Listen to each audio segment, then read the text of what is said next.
Le soir d'Algérie, jeudi 1er mars 2001.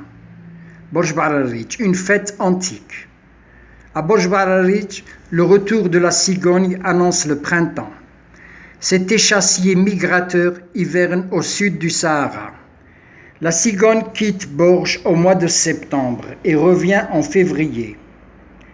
Célébrée chaque année depuis la nuit des temps, la rencontre du printemps est une fête païenne. D'un accord oral, sans annonce, sans affichage, les citoyens choisissent un week-end ensoleillé et sortent pour un pique-nique.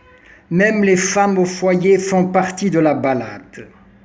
La tradition veut que l'on marche pour cueillir l'épinard sauvage, le légume des pauvres.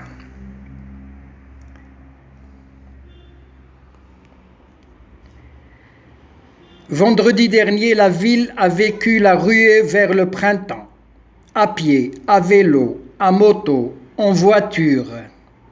La foule affluait vers les différentes sorties de la ville en quête de la moindre parcelle de verdure. La forêt de Boumerguet est l'endroit de prédilection des promeneurs.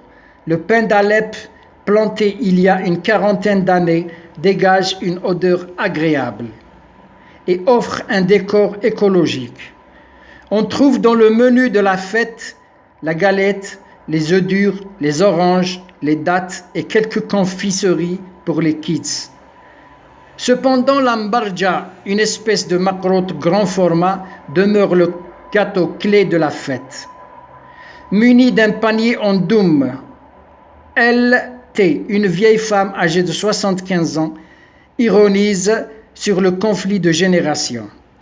Ma petite fille préfère la pizza à la galette et le hamburger à l'ambarja. Je n'aime pas la nourriture qu'on prépare dans les magasins. Un lobby s'est tissé autour de cette fête. Tous les ans, au mois de février, les préparatifs vont bon train. Les couffins en doum, les bonbons, les dattes, le ghars et le beurre se vendent comme des petits pains au souk de Borj Bararich.